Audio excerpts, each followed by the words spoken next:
উপযুক্ত যুবতী মেয়েরা, এরাও আপনার এই দোকানপাটগুলোতে অসভ্য জানোয়ারের মতো নামে যায়।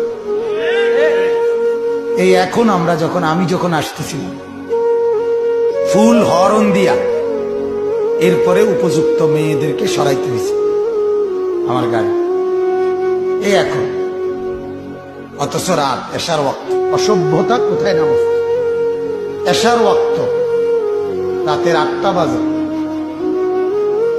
তখনও যদি মুসলমানের মেয়ে অন্ধকার পরিবেশের ভিতরে রাস্তায় দোকানপাট মাহফিল, শত শত যুবক চতুর্দিকে আছে, এর ভেতর দিয়ে যদি এই অসভ্যরা এই সময়ও রাস্তায় থাকে, এদের অসভ্যতাটা কি পরিমাণ,